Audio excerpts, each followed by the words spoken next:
Hello बच्चों, कैसे हो आप लोग। मैं भौतिक गुरु सौरभ सिंह आपका लाइव पाठशाला के ऑनलाइन प्लेटफॉर्म पे स्वागत करता हूं। उम्मीद करता हूं आप सब अच्छे होगे, मस्त होगे।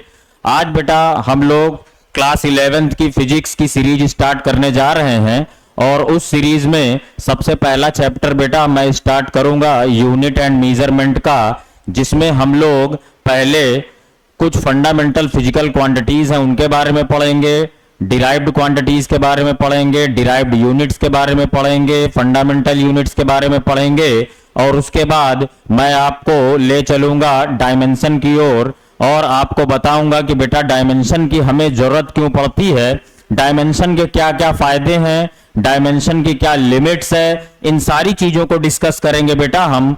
तो मैं स्टार्ट करता हूं चैप्टर यूनिट एंड मेजरमेंट और सबसे पहले बेटे हम लोग डिस्कस करना स्टार्ट करेंगे फंडामेंटल फिजिकल क्वांटिटीज के बारे में।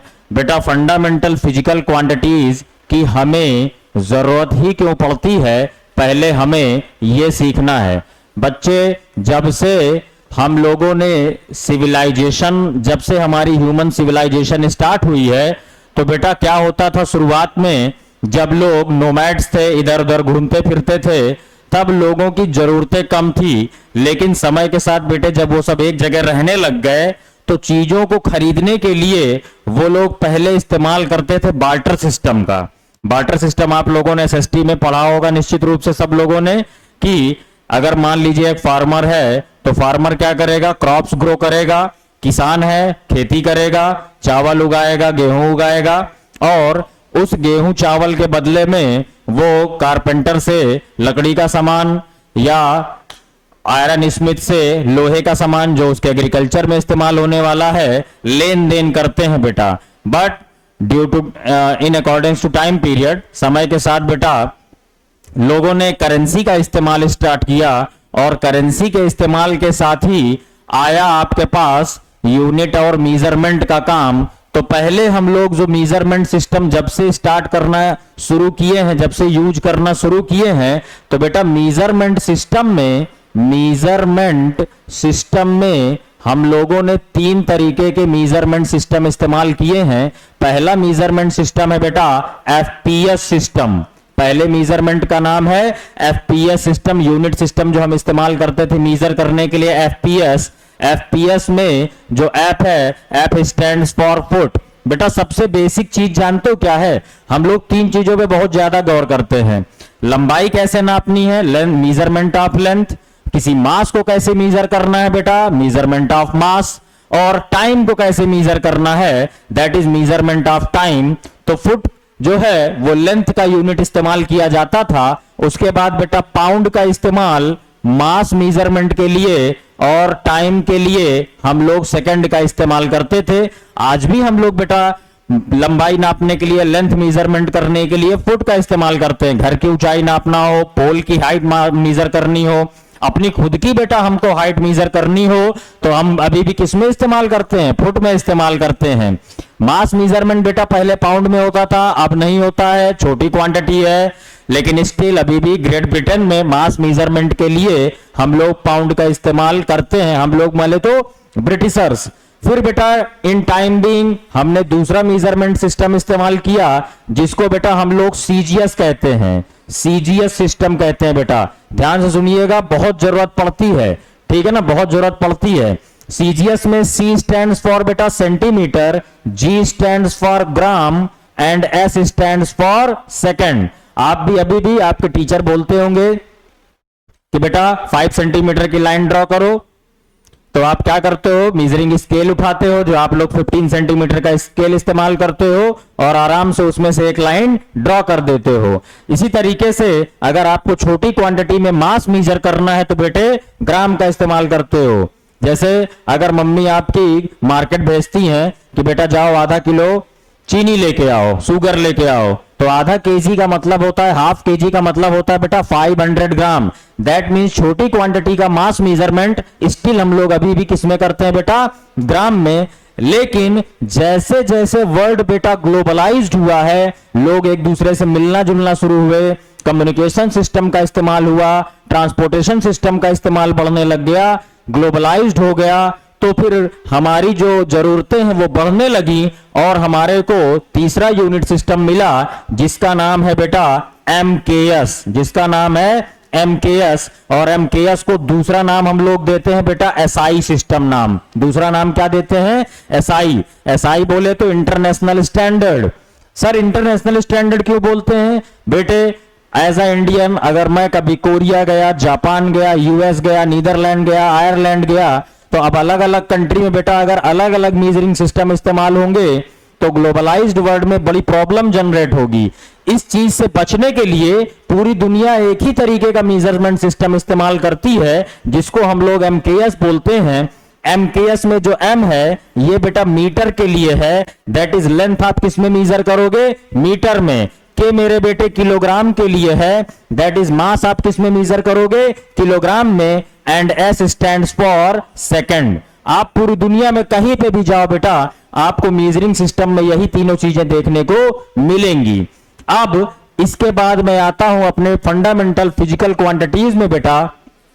तो जो फंडामेंटल फिजिकल क्वांटिटीज बनाई गई हैं, ये फंडामेंटल फिजिकल क्वांटिटीज जो बनाई गई हैं ये ऐसी फिजिकल क्वांटिटी है बेटा जो किसी भी दूसरी फिजिकल क्वांटिटी पर डिपेंड नहीं करती हैं, ये इंडिपेंडेंट होती हैं अपने आप में।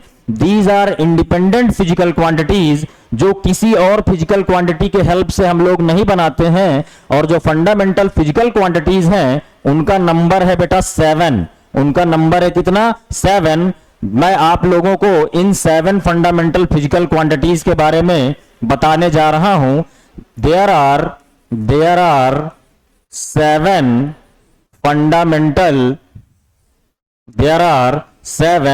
Fundamental physical quantities.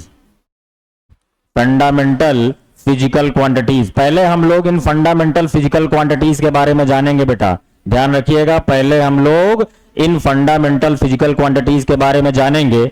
तो जो पहली फंडामेंटल फिजिकल क्वांटिटी निकल के आती है बेटा उसका नाम है बेटा मास। इसका क्या नाम है? मास। दूसरी नंबर जो फंडामेंटल फिजिकल क्वांटिटी निकल के आती है वो है हमारे लिए टाइम। थर्ड नंबर जो आता है बेटा वो है लेंथ। देखो मैंने अभी इन्हीं तीनों के बारे में यहां डिस्कस किया है। उसके बाद जो fourth number fundamental physical quantity निकल के आती है वो निकल के आती है बेटा करंट। वो क्या निकल के आती है? करंट। उसके बाद जो हमारे पास नेक्स्ट फंडामेंटल फिजिकल क्वांटिटी निकल के आती है फिफ्थ नंबर बेटा, फिफ्थ नंबर निकल के आता है टेम्परेचर। ध्यान रखेंगे temperature. Heat fundamental physical quantity नहीं है बेटा, टेम्परेचर फंडामेंटल फिजिकल क्वांटिटी है। और हीट और टाइम टेम्परेचर दोनों अलग अलग चीजें हैं। कई बार बच्चे इस चीज को रिलेट नहीं कर पाते हैं, लेकिन मैं आपको सारी बातें धीरे धीरे समझाऊंगा, सिखाऊंगा। और उसके बाद 6 नंबर पे आता है बेटा ल्यूमिनस इंटेंसिटी। ल्यूमिनस इंटेंसिटी बेटा लाइट को तो हम कभी भूल ही नहीं सकते हैं, क्योंकि जब तक हमारे जीवन में उजाला नहीं होगा तब तक हम आगे नहीं बढ़ पाएंगे। इसीलिए ल्यूमिनस इंटेंसिटी को हम कभी भी नहीं भूलेंगे। ल्यूमिनस इंटेंसिटी जब भी वर्ड आएगा तो आपके दिमाग में बल्ब जल जाना चाहिए, उजाला हो जाना चाहिए। उसके बाद 7 नंबर पे आता है हमारा जो नेक्स्ट फिजिकल क्वांटिटी, उसे हम लोग बोलते हैं बेटा क्वांटिटी ऑफ मैटर। क्या बोलेंगे बेटा? Quantity of matter. ये भी बहुत इंपॉर्टेंट फिजिकल क्वांटिटी है जो आप केमिस्ट्री में भरपूर इस्तेमाल करते हैं बेटा। तो ये हमारे 7 फंडामेंटल फिजिकल क्वांटिटीज हैं। और इन फंडामेंटल फिजिकल क्वांटिटीज का जो यूनिट होता है बेटा इसे हम लोग बोलते हैं fundamental units. In physical quantities के जो यूनिट होंगे उन्हें हम लोग बोलेंगे फंडामेंटल फिजिकल क्वांटिटीज। आप फंडामेंटल बेटा यूनिट्स, जो फंडामेंटल फिजिकल क्वांटिटीज के यूनिट्स होंगे उन्हें हम लोग बोलेंगे फंडामेंटल यूनिट्स। तो बेटे फंडामेंटल यूनिट्स का मतलब क्या है कि ऐसी यूनिट्स जो हमने लिखी हैं किसके लिए? फंडामेंटल फिजिकल क्वांटिटीज के लिए, उन्हें हम लोग बोलेंगे फंडामेंटल यूनिट्स। तो बेटे अगर हमारे पास 7 फिजिकल क्वांटिटीज हैं तो उनके 7 फंडामेंटल यूनिट्स भी होंगे। जैसे मैंने आपको पहला नंबर बोला कि पहला नंबर मेरा फिजिकल क्वांटिटी क्या है बेटा? मास। तो मास की यूनिट हम लोग लिखते हैं बेटा किलोग्राम, और एमकेएस में देखिए मैंने आपको सिखाया था किलोग्राम। दूसरा नंबर है बेटा हमारे पास टाइम, तो टाइम का यूनिट लिखते हैं बेटा सेकंड। थर्ड नंबर है बेटा हमारे पास लेंथ, तो लेंथ का यूनिट लिखते हैं बेटा मीटर। और उसके बाद फोर्थ नंबर पे है करंट, तो करंट का यूनिट बेटा लिखते हैं एम्पियर। ध्यान रखिएगा ये एक साइंटिस्ट हैं, उनके नाम पे है। फिफ्थ नंबर पे जो हमारी यूनिट है बेटा टेम्परेचर, टेम्परेचर का भी यूनिट होता है बेटा, टेम्परेचर फिजिकल क्वांटिटी जो है फंडामेंटल, उसका यूनिट होता है बेटा केल्विन।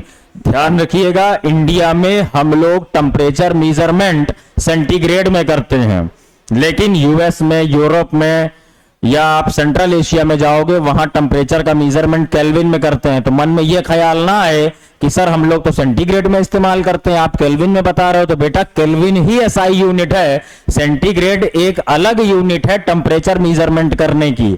इसी तरीके से 6 नंबर पे आता है बेटा आपका luminous intensity. Luminous intensity, luminous intensity की जो यूनिट लिखते हैं बेटा वो हम लोग लिखते हैं कैंडीला। क्या लिखते हैं बेटा? कैंडीला। और 7 नंबर पे जो आपकी फिजिकल क्वांटिटी आती है quantity of matter, quantity of matter, quantity of matter का जो यूनिट लिखते हैं बेटा वो हम लोग लिखते हैं मोल। तो ये जो हमारी फंडामेंटल फिजिकल क्वांटिटीज हैं उनके फंडामेंटल यूनिट्स है बेटा। अब हमें जो बात करनी है, जो डिस्कशन करना है, वो करना है डिराइव्ड फिजिकल क्वांटिटीज के बारे में। बेटा यहीं से आपका मेन चैप्टर स्टार्ट होगा। अब हमें बात करनी है डिराइव्ड फिजिकल क्वांटिटीज के बारे में। सर डिराइव्ड फिजिकल क्वांटिटीज क्या होती हैं? डिराइव्ड फिजिकल क्वांटिटीज क्या होती हैं? तो बेटा those physical quantities which are made up of और which are made through fundamental physical quantities, जिनका फॉर्मेशन फंडामेंटल फिजिकल क्वांटिटीज के थ्रू होता है उन्हें हम लोग डिराइव्ड फिजिकल क्वांटिटीज कहते हैं। उन्हें हम लोग क्या बोलेंगे बेटा? डिराइव्ड फिजिकल क्वांटिटीज कहते हैं। ऐसी फिजिकल क्वांटिटी जिसका formation with the help of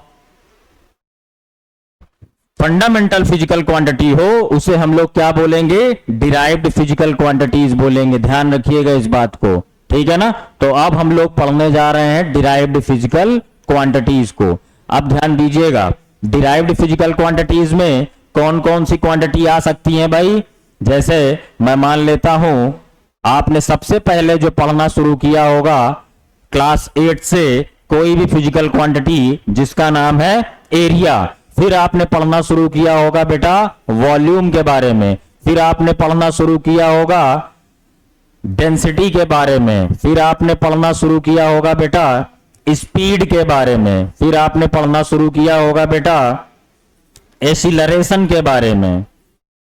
बहुत सारी फिजिकल क्वांटिटीज हैं जिनके बारे में आपने पढ़ा है। फोर्स के बारे में आपने पढ़ा होगा बेटा, फोर्स के बारे में भी आपने पढ़ा होगा। अब जब एरिया का फॉर्मूला लिखते हो तो बेटा क्या लिखते हो? Length into breadth. वॉल्यूम का फॉर्मूला लिखते हो तो क्या लिखते हो? Length into breadth into height. इसी तरीके से डेंसिटी का फॉर्मूला लिखते हो बेटा तो क्या लिखते हो? मास अपॉन में वॉल्यूम। इसी तरीके से बेटा जब स्पीड का आप फॉर्मूला लिखते हो तो क्या लिखते हो? डिस्टेंस अपॉन में टाइम।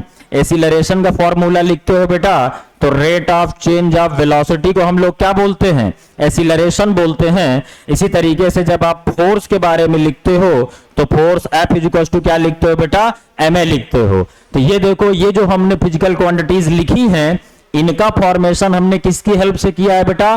फंडामेंटल फिजिकल क्वांटिटीज की हेल्प से किया है, इसीलिए इन्हें डिराइव्ड फिजिकल क्वांटिटीज बोलते हैं बेटा। और इन डिराइव्ड फिजिकल क्वांटिटीज का जो यूनिट होता है उसे हम लोग बोलते हैं बेटा डिराइव्ड यूनिट। इन डिराइव्ड फिजिकल क्वांटिटीज के जो यूनिट्स हैं इन्हें हम लोग बोलते हैं डिराइव्ड यूनिट्स। आइए देखा जाए कि डिराइव्ड यूनिट हम लोग लिखते कैसे हैं बेटा। देखिए लेंथ हमारी क्या है? एक फंडामेंटल फिजिकल क्वांटिटी है। लेंथ का यूनिट क्या होता है? मीटर। विड्थ भी क्या है? एक फंडामेंटल फिजिकल क्वांटिटी है। इसका भी यूनिट क्या होगा बेटा? मीटर। और मीटर का जो मल्टीप्लाई होगा वो क्या होगा बेटा? Metre square. इसी तरीके से वॉल्यूम का यूनिट भी जब आप लिखोगे तो क्या लिखोगे? मीटर क्यूब लिखोगे। डेंसिटी होती है बेटा मास अपॉन में वॉल्यूम। डेंसिटी क्या होती है? मास अपॉन में वॉल्यूम। मास का यूनिट बेटा लिखते हो किलोग्राम और वॉल्यूम का यूनिट लिखते हो बेटा मीटर क्यूब। तो किलोग्राम पर मीटर क्यूब क्या बना आपके पास? यूनिट किलोग्राम पर मीटर क्यूब। इसी तरीके से स्पीड का जब यूनिट लिखोगे तो डिस्टेंस क्या है बेटा? लेंथ ही तो है। लेंथ का यूनिट क्या लिखोगे? मीटर। और टाइम का यूनिट क्या लिखोगे बेटा? सेकंड। इसी तरीके से एक्सीलरेशन का जब यूनिट लिखना होगा तो वेलोसिटी का यूनिट लिखोगे मीटर पर सेकंड और टाइम का यूनिट लिखोगे सेकंड। तो ये आपका बन जाएगा मीटर पर सेकंड स्क्वायर। मीटर पर सेकंड स्क्वायर।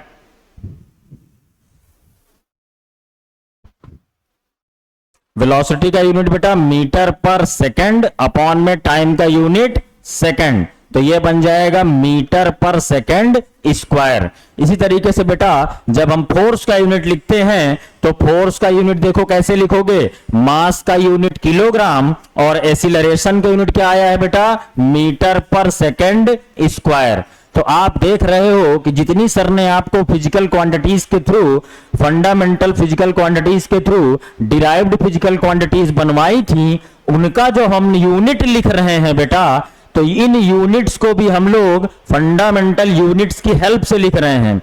आप बेटा सैकड़ों, हंड्रेड्स फिजिकल क्वांटिटीज पढ़ेंगे, लेकिन कोई भी फिजिकल क्वांटिटीज इनके बाहर आपको नहीं मिलेगी। जितनी भी फिजिकल क्वांटिटीज आप पढ़ेंगे सारी की सारी इन्हीं पे बेस्ड होंगी। और इन फंडामेंटल फिजिकल क्वांटिटीज के बेस पे जिन क्वांटिटीज का हम फॉर्मेशन करते हैं उन्हें हम लोग डिराइव्ड फिजिकल क्वांटिटीज बोलते हैं और उनकी यूनिट्स को हम लोग क्या बोलते हैं बेटा? डिराइव्ड यूनिट्स बोलते हैं।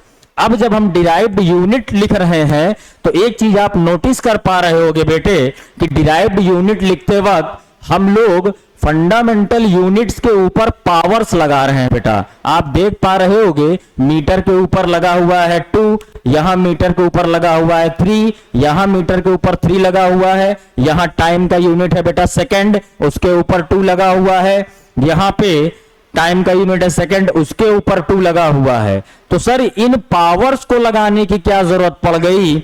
बेटे आप इस चीज को नोटिस कर पा रहे होगे कि एरिया का यूनिट तो मीटर स्क्वायर ही होता है। एरिया का यूनिट मीटर स्क्वायर होता है, उसे हम बदल नहीं सकते हैं। वॉल्यूम का यूनिट मीटर क्यूब होता है। एक्सीलरेशन का यूनिट बेटा मीटर पर सेकंड स्क्वायर होता है। तो अगर मैं मीटर पर सेकंड स्क्वायर नहीं लिखूंगा तो कभी भी वो एक्सीलरेशन की यूनिट नहीं बनेगी बेटे, ये बात ध्यान रखिएगा। तो अगर हम चाहते हैं कि हम डिराइव्ड क्वांटिटीज के यूनिट लिख सकें तो हमें उन फंडामेंटल यूनिट्स के ऊपर कुछ पावर लगानी पड़ रही है बेटा, और इन्हीं पावर्स को हम लोग बोलते हैं डायमेंशन। क्या बोलते हैं बेटा? डायमेंशन। इन्हीं पावर्स को हम लोग क्या बोलते हैं? डायमेंशन बोलते हैं। और आपका चैप्टर भी डायमेंशन ही है। हमें डायमेंशन ही क्या करना है? सीखना है। तो मैं पहले आपको कुछ फिजिकल क्वांटिटीज के डायमेंशन लिखना सिखाऊंगा, बताऊंगा, फिर आपको मैं एक पीडीएफ सेंड करूंगा, दिखाऊंगा कि हम किस तरीके से किसी भी फिजिकल क्वांटिटी का डायमेंशन लिखना सीख सकते हैं। बेटे एक बात ध्यान रखिएगा, डायमेंशन निकालते वक्त होता क्या है, क्योंकि आप क्लास 10 से 11th में आए हैं, मैं जानता हूं अचानक से सिलेबस काफी बड़ा हो गया है, लेकिन मैं आपको गारंटी देता हूं आपको परेशान होने की जरूरत नहीं है। आप लाइव पाठशाला के इस ऑनलाइन प्लेटफॉर्म से मेरे साथ जुड़िए। हर मुश्किल से मुश्किल टॉपिक को मैं आसान बना दूंगा, इसकी जिम्मेदारी मेरी है। आप सिर्फ मेरे साथ जुड़िए और मन लगाकर पढ़िए, ऑनेस्टी के साथ पढ़िए। तो बेटे मैंने अभी बात की थी फंडामेंटल फिजिकल क्वांटिटीज की, और इन फंडामेंटल फिजिकल क्वांटिटीज में मैंने आपको नाम लिया था मास का, टाइम का, लेंथ का, उसके बाद बेटे करंट का, टेम्परेचर का, उसके बाद ल्यूमिनस इंटेंसिटी का, उसके बाद क्वांटिटी ऑफ मैटर का, क्वांटिटी ऑफ मैटर का। बेटा ध्यान रखिएगा, ध्यान रखिएगा, मास की यूनिट को मैंने क्या बोला है? किलोग्राम। टाइम की यूनिट को मैंने बोला है सेकंड। लेंथ की यूनिट को बोला है मीटर। करंट की यूनिट को बोला है एम्पियर, टेम्परेचर की यूनिट को बोला है केल्विन, ल्यूमिनस इंटेंसिटी की यूनिट को बोला है कैंडिला। क्या बोला है बेटा? कैंडिला। और क्वांटिटी ऑफ मैटर को मैंने बोला है बेटा मोल। सर इनकी डायमेंशन हम कैसे लिखें? तो बेटा डायमेंशन देखो कैसे लिखोगे, सीखो मेरे साथ। मास का यूनिट है किलोग्राम और मास का डायमेंशन लिखा जाता है बेटा एम से। एक बात ध्यान दे रहे होगे कि आपके सर ने क्या किया है, मास का डायमेंशन एम लिखने के बाद उसे ब्रैकेट में बंद किया है, तो ब्रैकेट में बंद करना भी जरूरी है, ध्यान रखिएगा। टाइम के लिए डायमेंशन बेटा टी इस्तेमाल करते हैं, लेंथ के लिए डायमेंशन एल इस्तेमाल करते हैं, ध्यान रखिएगा एल। उसके बाद करंट के लिए डायमेंशन बेटा ए इस्तेमाल करते हैं, केल्विन टेम्परेचर के लिए डायमेंशन बेटा के इस्तेमाल करते हैं, ल्यूमिनस इंटेंसिटी की डायमेंशन CD इस्तेमाल करते हैं, और मोल का एज इट इज मोल लिखा जाता है बेटा। मोल का हम कैसे लिखेंगे? एज इट इज मोल लिखेंगे, ध्यान रखिएगा इस बात का। उसके बाद बेटा मैं आपको सिखाऊंगा कि अब डिराइव्ड क्वांटिटीज में जो हम यूनिट्स लिखते हैं उनकी डायमेंशन कैसे लिखा जाए सर। तो बहुत आसान है बेटा, सिर्फ मेरे साथ जुड़िए और सीखते जाइए। देखिए बेटा एरिया का फॉर्मूला होता है लेंथ इंटू विड्थ, और लेंथ इंटू विड्थ को यूनिट में अगर लिखूंगा तो क्या लिखूंगा? Metre square. लेंथ का यूनिट मीटर, विड्थ का यूनिट मीटर, और मीटर का मल्टीप्लाई क्या बना बेटा? Metre square. और अगर अब मुझे इसका डायमेंशन लिखना हो बेटा तो देखो मीटर किसका यूनिट है भाई? लेंथ का। लेंथ का डायमेंशन क्या है? एल। मीटर स्क्वायर लिखा है, 2 बार मीटर स्क्वायर है, 2 बार मीटर है, दैट मींस 2 बार आपको एल भी लिखना है। तो एल मल्टीप्लाई एल करोगे तो क्या बनेगा बेटा? L square. ये डायमेंशन बन गई बेटा एरिया की। अगर मुझे वॉल्यूम का डायमेंशन लिखना है बेटा, वॉल्यूम का लिखना है, तो ध्यान दीजिए length into width into height, unit क्या बना वॉल्यूम का? Metre cube. तो मीटर किसका डायमेंशन? मीटर का डायमेंशन क्या है भाई? एल। लेकिन मीटर क्यूब लिखा है तो क्या लिखोगे? एल क्यूब लिखोगे। बेटा अगर मुझे डेंसिटी का डायमेंशन लिखना है, किसका लिखना है भाई? डेंसिटी का डायमेंशन। तो डेंसिटी का फॉर्मूला क्या होता है बेटा? मास अपॉन में वॉल्यूम। देखो मास क्या है? Fundamental physical quantity. मास का डायमेंशन क्या है? एम। और वॉल्यूम का डायमेंशन आपके सामने हमने क्या निकाला भाई? एल क्यूब निकाला। तो ऊपर तो मेरा आ जाएगा एम और नीचे आ जाएगा बेटा एल क्यूब। इसे मैं फर्दर सॉल्व करूंगा तो ये बनेगा ml-3। बिल्कुल अलजेब्रा है, जैसे आप क्लास 9-10 में आपको सिंप्लीफिकेशन दिया जाता था ना, तो सेम वही काम हमें करना है। जैसे अब बेटा अगर मुझे अगर स्पीड का डायमेंशन लिखना हो, किसका लिखना हो? स्पीड का डायमेंशन लिखना हो, तो स्पीड का डायमेंशन बेटा कैसे लिखेंगे? स्पीड का फॉर्मूला होता है डिस्टेंस अपॉन में टाइम। हाँ सर, डिस्टेंस अपॉन में टाइम होता है। डिस्टेंस का यूनिट क्या लिखोगे बेटा? मीटर। और टाइम का यूनिट क्या लिखोगे? सेकंड। तो मीटर किसका? मीटर के लिए डायमेंशन क्या है? Length L. और टाइम के लिए डायमेंशन क्या है भाई? टी है। तो ये बन जाएगा LT-1। बहुत इजी है, आराम से आप सीख सकते हो मेरे साथ। और भी फिजिकल क्वांटिटीज का ये डायमेंशन सीखते हैं बेटा। जैसे स्पीड हो गया, उसके बाद आप सीखेंगे एसिलरेशन का डायमेंशन। किसका सीखोगे भाई? एसिलरेशन का। एसिलरेशन का फॉर्मूला होता है बेटा डेल्टा V अपॉन में delta T। Rate of change of velocity को बेटा एसिलरेशन कहते हैं। और वेलोसिटी का डायमेंशन अभी मैंने लिखा आपके सामने LT-1। अभी मैंने डायमेंशन क्या लिखा? LT-1। और नीचे भी मेरे पास टाइम का डायमेंशन क्या लिखूंगा? नीचे भी मेरे पास टाइम है, टाइम का डायमेंशन क्या लिखूंगा बेटा? टी लिखूंगा। तो ये हो जाएगा हमारा फर्दर LT-2। इसके बाद बेटा एसिलरेशन हो गया, फिर फोर्स, फिर आ जाएगा हमारे पास फोर्स। आप एक चीज नोटिस कर पा रहे होगे कि आपके सर आपको जितनी भी डायमेंशन निकलवा रहे हैं, एक के बाद एक पैटर्न निकलवा के बनवा रहा हूं, जिससे तुम्हें रटना ना पड़े, तुम्हें समझ डेवलप करनी है। इस बात पे ध्यान रखना। जब तुम इसको ध्यान से पढ़ोगे तो तुम्हें समझ में आएगा कि मैं कह क्या रहा हूं। एक के बाद एक टर्म बना रहा हूं। कभी मैंने रैंडमली फोर्स की डायमेंशन निकालना नहीं सिखाया, रैंडमली एसिलरेशन नहीं, एक के बाद एक फिजिकल क्वांटिटी का आपको सिखा रहा हूं बेटा। मास का यूनिट क्या होता है बेटा? किलोग्राम। एसिलरेशन का यूनिट होता है मीटर पर सेकंड स्क्वायर। अब अगर डायमेंशन लिखनी है तो किलोग्राम के लिए डायमेंशन लिखूंगा m।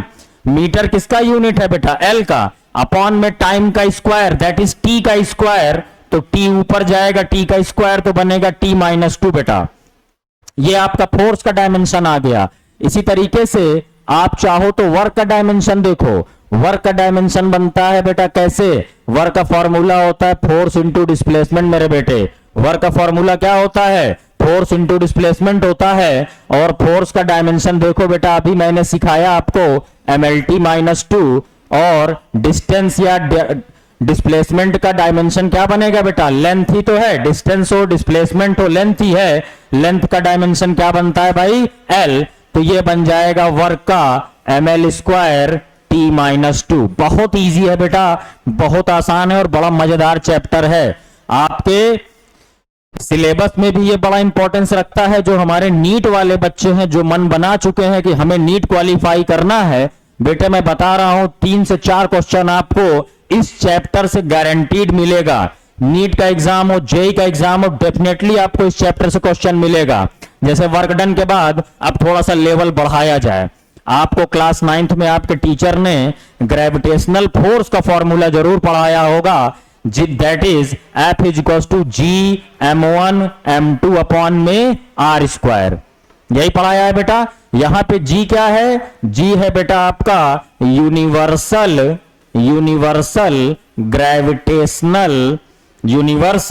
Gravitational constant. G क्या है भाई, यहां पे यूनिवर्सल ग्रेविटेशनल कांस्टेंट है। और आपसे इसी कांस्टेंट की वैल्यू पूछ रहा है बेटा, वैल्यू बोले तो डायमेंशन, तो G क्या लिखोगे बेटा, Fr² अपॉन में m1m2।